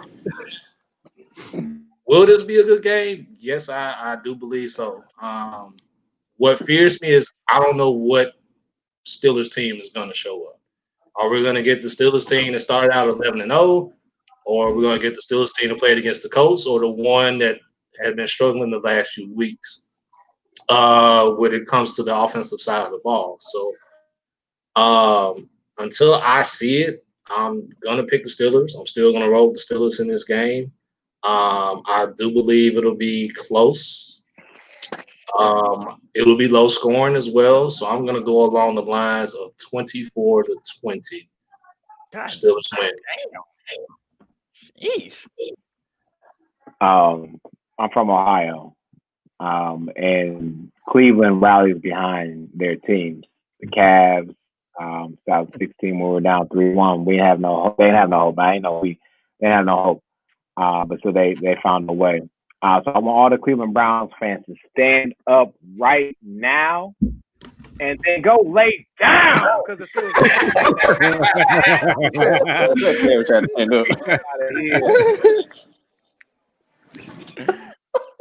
Oh boy, that was funny. Y'all have been setting me up every time. I've followed for it every time. I would like to congratulate the Pittsburgh Steelers for yet again winning the AFC North. Like Trevor said, only two teams win this division. The Cleveland Browns are little brothers, if you ask me. But again, Trevor is right on. I think this is going to be a close game. It's the AFC North. It's the playoffs. Welcome to the playoffs, I guess, Cleveland Browns. I guess y'all like on a field trip or whatever because you're about to go home. Quick field trip. I guess to like the choosers. Pittsburgh Steelers win this game. I think 24-21. Let me change it back. 21-18. I'm still skeptical of the Pittsburgh Steelers offense. Now, I will say this. Nobody's talking about Cleveland secondary, who got torched last week by Mason Rudolph. Got torched and barely won the game. I'm not looking at who won the game and how close the game was. Their secondary was torched by a backup quarterback that they've seen before. So that's what I'm looking at. I think the Pittsburgh Steelers wide receivers won't have as many drops. Pretty sure they'll stress me out here and there, but I think they edged this one out. I think it's a close game. It's going to be close. I'll say this. I will be unbearable on the Monday morning special of I Don't Know Sports if the Cleveland Browns. I will be unbearable. This will be make for good podcasting. Can I join? Football guys came through. They can come through again. You said what, too? He said, can you join? I got you. Can I join? I'm calling in. Well, I think it'll be funny on here. I'm calling in if the Steelers win. Sure. Cut these clips so we can post these. No. I'll do one even better. I'll call in regardless. So if Cleveland wins, I'll call in on the podcast. I'll congratulate the Pirates. I'll do it. So I'll call in regardless. I got you. Okay. Well, that's our wildcard picks for this week. Let's be real. We transition a little bit to some awards. We are in the business of giving out awards here and there, so we definitely would like to give out some MVPs, some Defensive Player of the Year awards out to some players. So, really quickly, I know we're kind of short on time, but we're gonna go with the most valuable player of the NFL season. So, tell me who do you guys win? You have went from Aaron Rodgers to Patrick Mahomes, Derrick Henry. I think should definitely get some love there. So, tell me who you guys got winning this award. Who I think will win it will be Aaron Rodgers. Who I think should win it would probably be Derrick Henry because Derrick Henry just ran for 2,000 yards and he's like not a speed back. So, but yeah, it's gonna be Aaron Rodgers. I think Aaron Rodgers is play out of his mind this year. Consistent as hell, efficient as hell. He don't get no better than Aaron Rodgers at quarterback. So, yeah. Took the words out of my mouth, Savage. You know, Devontae Smith winning the Heisman gave me some hope that Derrick Henry can win. But they're talking about Lamar all week and not mentioning Derrick Henry. Let me know that Aaron Rodgers wouldn't MVP. But for him to need 223 yards to get 2,000 and for him to rush for 250. And got it. That's crazy. And he got the job once again third quarter. I blame the AFC South. How can you say that they're not? You said it's not a. Speaking of blame the AFC South, don't you know he got like if his rushing yards against the AFC South, he's still like ninth on the after rushing leaders. He got like 1,054 against the AFC South alone.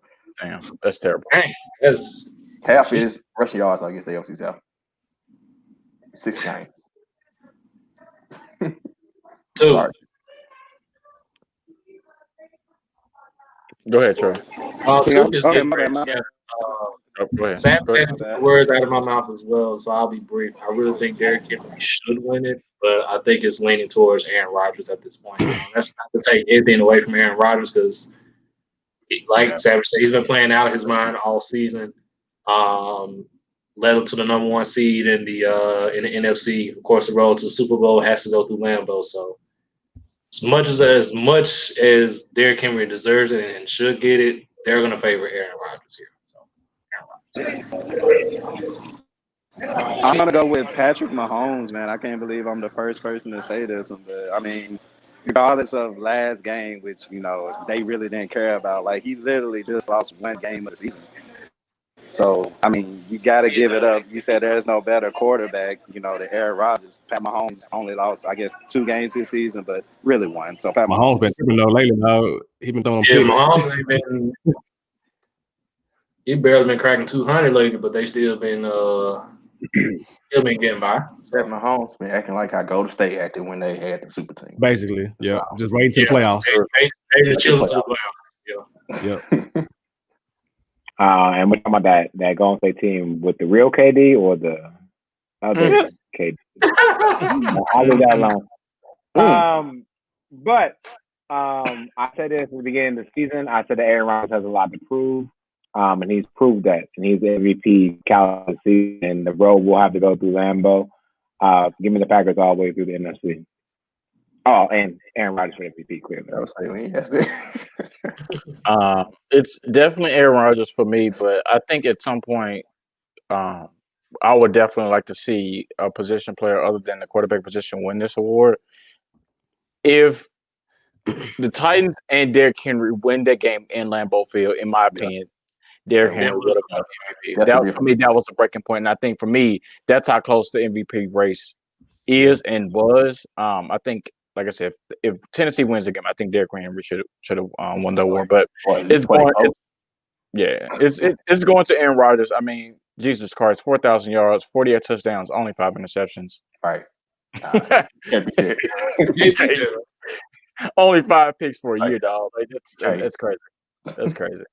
So we're gonna move through the next award really quickly. So Defensive Player of the Year is the next award that the Let's Be Real crew is giving out. So tell me who you guys chose as Defensive Player of the Year. Anybody from Pittsburgh defense, but I'm gonna pick TJ Watt. Keep it simple. Same here, TJ Watt. Give me Aaron Donald. Okay, that's funny. That is funny. It's valid. I mean, Aaron Donald is valid, but I mean, it's good. I mean, 13 and a half. The Rams are in the playoffs. Like, who really had the Rams making the playoffs? I mean, just because of their defense. Aaron Donald is the man. Yeah, it's a good pick. Don't get me wrong, but TJ Watt not just leads the league in sacks, quarterback hits, and tackles for loss. So yeah, next TJ Watt. They got a good defense period. And we're not gonna speak on Mika Fitzpatrick, who you didn't believe in, who's an All-Pro this year. So yeah, ouch. Oh, Sheesh. I'll take it.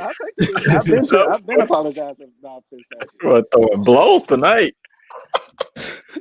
That's my alien brother. He know I love him. I gotta remind him sometimes, just like he reminds me sometimes. Hey, it's cool.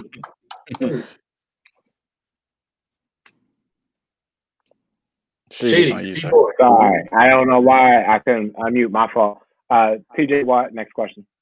Yeah, TJ Watt for me. The stats that Tuke just pointed out, he's second in those stats to TJ Watt. We can move along.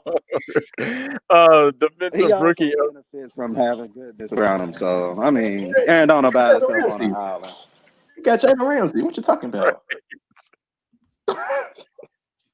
Yeah, and the Steelers got everybody. Go ahead, Scott. Defensive rookie of the year. To me, this one was pretty simple, but I definitely want to hear y'all's opinion on who should get defensive rookie of the year. Was it simple? Because I got somebody that I'm sure that y'all don't get. I wanted the Eagles to draft him. I'm mad we did not draft him. I'm pissed. I'm gonna go with Tuke boy Jeremy Chin, who went crazy this year. 100-something tackles, got a lot of turnovers, 2 touchdowns. Give me Jeremy Chin. Jeremy Chin, a problem, y'all. He a problem. Yes, that's a really good pick. Good off the wall pick, man. Chase Young. Tuke. Oh, my bad. I thought Sharky went. What's going on? Oh yeah, give me Jeremy Chin as well. You know what I'm saying? All the stats that Savage pointed out, and then we actually have a good safety for the first time in a minute. So it's like, give me Jeremy Chin, man. He is the truth. Despite what may have transpired in Washington, like this guy single-handedly got them to the playoffs. Chase Young. OH. Come on, man. I'm going Chase Young as well, but I like Tuke in Savage's pick. I just think that Chase Young is a sexy pick. No homo. It's the sexy pick. It's a nice pick. He really just wrecked the last half of the season, if you ask me. So that's why I kind of thought it was an easy pick. But hey, definitely like the variety of picks and choices that we had. So it's Chase Young for me. And then we're going to go with offensive rookie of the year as our last award that we're giving out. So tell me who you guys got. I'm actually interested to see who y'all got. Another player I wanted the Eagles to draft. I literally tweeted this person's GIF every freaking day. Y'all remember he was doing 1, 2, 3, 4, 5 touchdowns. The GIF. I post that GIF every single day, every day. And now I'm posting Jamar Chase doing this every single day. It's Justin Jefferson. I wanted the Eagles to get him. We got Jalen Reagor, who played like trash. I'm just Justin Jefferson. Oh, God. Man, that's a tough pick. It's between 2 people since Joe Burrow got hurt. Mm-hmm. Last year told me who's going to win. Who's going to win Rockland Offense Rookie of the Year? A.J. Brown should have got it, but they gave it to Kyler Murray. Justin Jefferson probably should get it, but they're going to give it to Justin Herbert. Yep. Oh, gosh.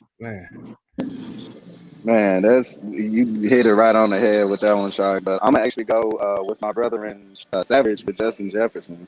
Like we talk about how great Randy Moss is, and all is warranted. He is definitely one of the GOATs. But Justin Jefferson broke his rookie record, so like his career just getting off started perfectly. So give me Justin Jefferson. But I definitely get y'all point. I was definitely torn on this one. Because I really wanted to put Chase Claypool in this conversation because he was it earlier. He was it. I ain't gonna lie. He definitely deserves to be in this one. But I think what Justin Jefferson has done this season, I think just kind of usurps that. And again, I'll do this again, Justin Herbert. I apologize because we did not expect what was going to happen with you this season to happen. But yeah, I'll go with Justin Jefferson.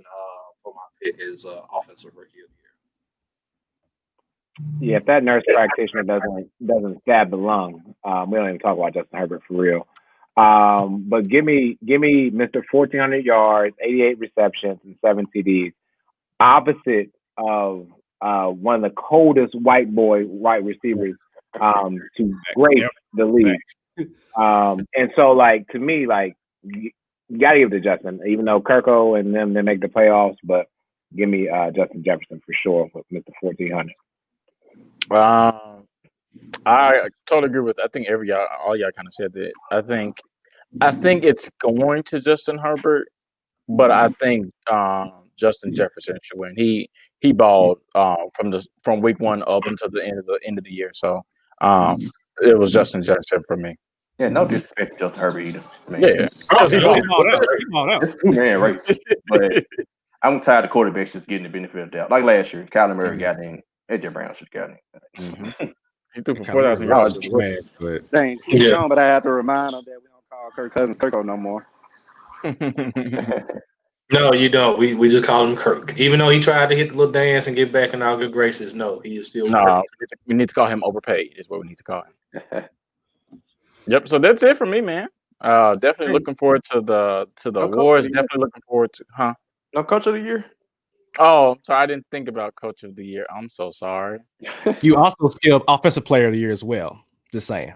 What? Man, they showed the guy offensive player of the year. I'll name both of mine really quick. Coach of the year, man. So we can move on. The offensive player of the year. Yeah, Derek Henry gonna win offensive player of the year. Coach of the year should be split between Stefanski and Flores, in my opinion. We ain't splitting on awards around here, buddy. Okay, Stefanski then, because he got to the playoffs. Stefanski got to the playoffs. Sorry, Flores. Yeah, Stefanski. I'll give him that nod. Yep. Yeah, I'm gonna go either Stefanski. I actually watch out for Sean McDermott too. He definitely deserves high praise. Yeah.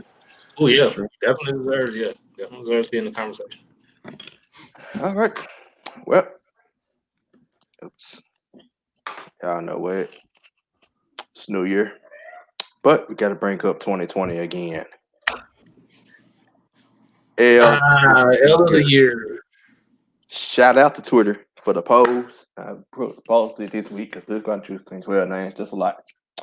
Savage, you're probably going to make a graphic. Antonio Brown won 2019 L of the year. He's recovered. He's doing pretty well right now for himself. It's good.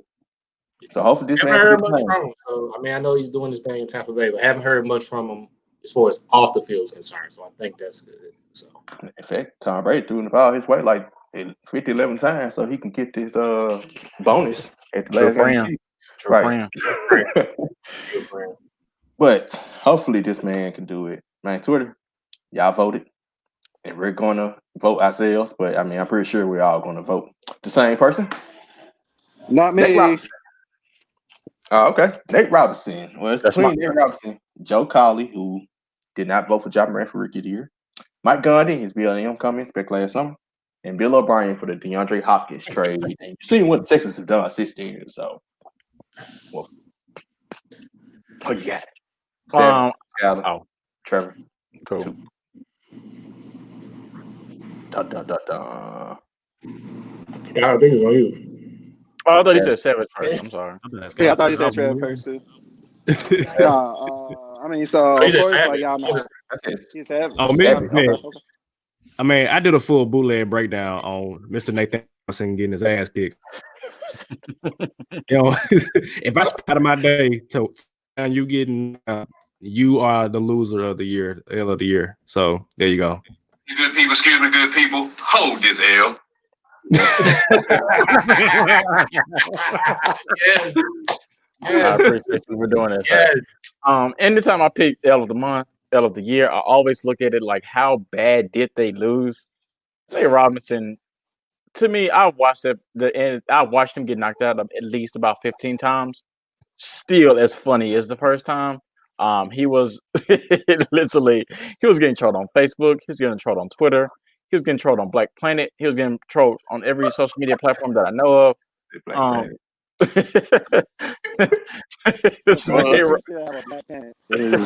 me. That's an L in itself. It's Nate Robinson for me, dog. He gets the L of the year. I can't wait to send him this L next to a ball of NyQuil so he can get knocked out again. Excuse me, good people. Hold this L. Oh man. Yeah, I believe it has to be Nate Robinson, man, and just for the knockout alone. And no, coming into this fight, actually thinking he was going to do something, and then once he got in the ring, he displayed like no boxing fundamentals. Like he went into this fight like it was a hood fight, thinking everything's gonna be all peachy. Then he caught a quick 2-piece with the biscuit, and before you know it, it was all over. Shout out to Snoop Dogg, by the way, on commentary, who was a freaking treasure, man. You got to get Snoop on commentary more often. Dealing with it. I don't like y'all right now. I really don't like y'all right now. Y'all know how I felt about the Nate. He still made a $500,000 and got whatever knocked out, whatever y'all said. He tried to put on for the little people like myself, and unfortunately he didn't succeed. But my L of the month still went to Bill O'Brien. You know, for him to fire D-Hop and got nothing in return, and now your star quarterback is pretty much essentially on his way out. I mean, you cost yourself a job and you cost the city of Houston at least a playoff run. You know, so I'm gonna still go Bill O'Brien, but I hate y'all right now. It's okay. You need to hate Nate Robinson for real. That's what you need to do. Because he the one was talking all the trash. I'm like, I'm gonna do this for all the athletes out here. I'm like, okay, bro. I'm going home and watching that knockout again. Just watch Savage Boulay broke down that million. Yeah, that's even better. There you go. We got to plug each other around here. It's 2021, man. Hey Scott, I hope Baby Eva keep you up all night while you watching that fight. You can watch that fight as long as you want. I hope Baby Eva keep you up past 3. That's Karma ain't nobody you want to flirt with, too. Karma ain't nobody you want to flirt with. Don't do that. I'll take that. But just know what you just said. At some point, you'll become a parent. Duly noted. Well, Trevor.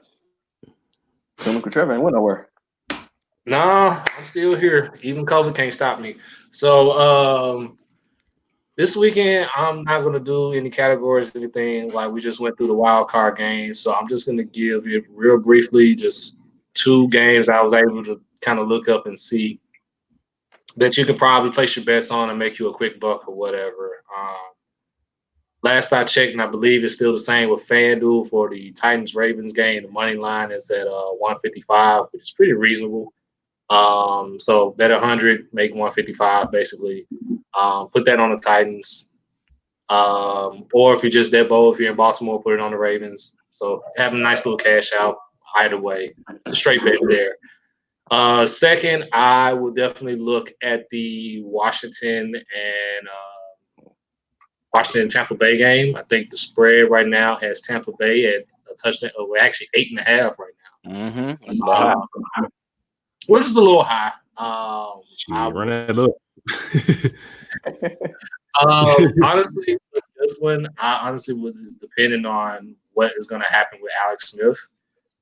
Because I know the defense is going to keep it close, but if Alex Smith is not going to even be out there, there's a good chance that Tampa Bay can run this up. So either way, honestly, you can go either way. You can bet on Washington to keep it within a touchdown, or you can go Tampa Bay to win above. It really, honestly, like I said, relies more so on Alex Smith is going to suit up, which for as of right now, it's looking like he may not. So definitely look at that spread between Washington and Tampa Bay. That's a potential winner there. And then, like I said, just a straight money line, just a straight bet on the Titans and Ravens game as well. For sure. I got want to add on to it. So another free money. Over 0.5 touchdown scored this whole weekend. One team just got to score a touchdown. Oh, yeah. $50. Bet 25, get you 50. Easy money, bro. That's gas money. Easy money. You know how many hot and spicy it is?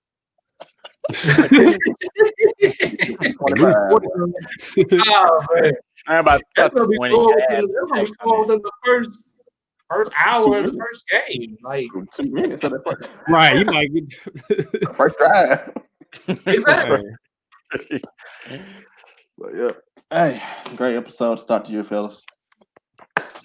Got big things coming. Big things popping. Sir. Let's be I'm real. ready to hand out some more L's this year. Yep. We already got early candidates, Mr. Dabo.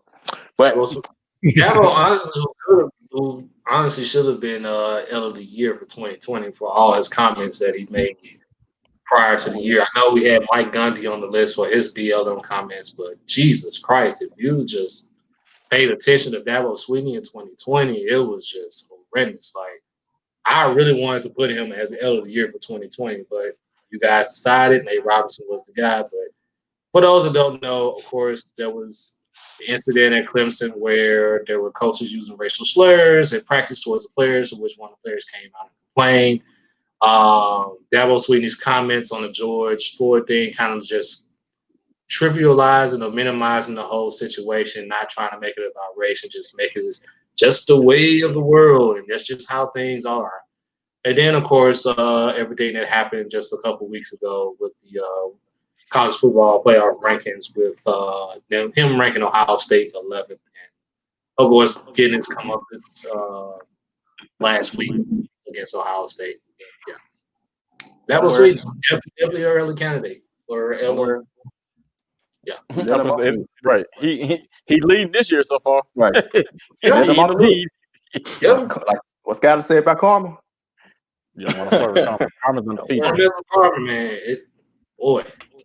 He was who we thought he was. But we let him off the hook. Don't worry. 2021, we got him. All right, man. Remember, follow the new LB Real Media on Twitter. Get this thing kicked off with a bunch of different podcasts with Let's Tighten Up and the Tigers fans for me. I don't know sports and Savage and new podcasts to come later down the road in 2021. Yes, so till next time. I remember also probably LBR Sports 901. This does every Monday for starting 5 for the Grizzlies coverage. Anybody else got anything? Go Steelers. All right. Shout out to the Grizzlies. Shout out to the Grizzlies. We'll probably talk more about it on starting 5. Shout out to the Grizzlies getting their first home win today. About time. So hopefully JV straight. I saw you went out. Yeah. All right.